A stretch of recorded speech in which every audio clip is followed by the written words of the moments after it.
The last time we were here, the maize crop had fall armyworm. So we showed Victoria the push-pull method, and now the crop is doing well. However, the pests are back in another field, and even worse. So we've decided to ask Duncan Mukunda from Sygenta to see what can be done. Since it first came to Kenya in 2016, the fall armyworm has spread throughout the country, damaging nearly 1/3 of Kenya's total maize crop. I do hope Duncan has a solution to this terrible pest. So, Duncan, yes. What are your observations? Yes, after scouting the farm, I've come across these destructive pests that have really defoliated our farmers' maize. This is called fall armyworm. This is how destructive the pest is. And they're so healthy. Yeah, and they hide inside.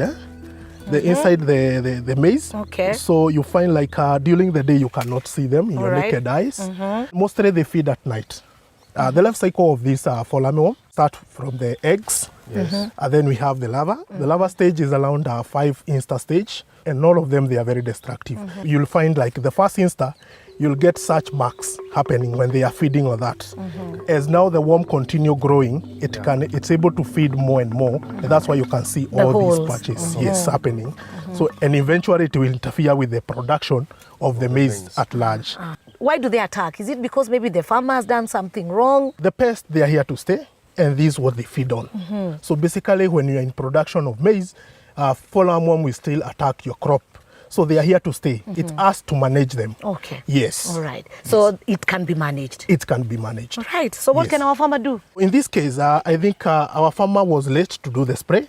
Yeah, looking at even the lower leaves, they were already damaged. And at this point, you can see the damage is happening. So actually, you look at our farmer, he has lost his crop.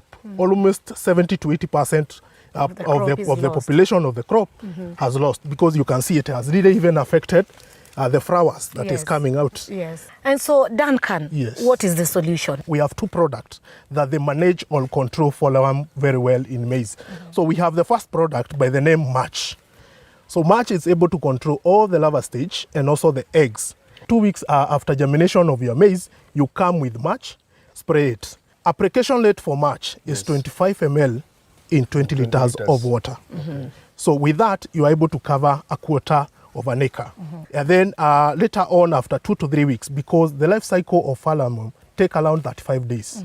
So probably by the time you are coming to plant your maize, they had already laid eggs in some other areas. So you'll find like after 3 weeks, we'll have another cycle of the fall armyworm. So that's why you need to come with a second spray with another product by the name Volume Talgo. The reason why we are alternating the two products is because of resistance. So for Volume Talgo, we used 20 ml in 20 liters of water. And how often should this be done? So after you've done the second spray? So the farmer need also to go back to the farm and do the scouting, whether the pest is still there or not. If it's not there, he doesn't need to do any other spray. But if it's there, you can still come back with Match and do the third spray at 25 ml in 20 liters of water. 20 liters of water. Yes. So from our company, we have a lesson that we take our farmers on how to do the spraying. And by so we teach them or show them the kind of the clothes they need to put on when they are doing the spraying. These are PPE. Those are personal protective gears.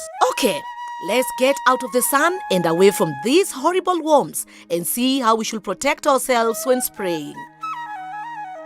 Chemicals are dangerous and can harm people as well as pests. That's why when spraying, always wear protective clothing. So I want to demonstrate how to wear the PPE. I have all my PPE with me.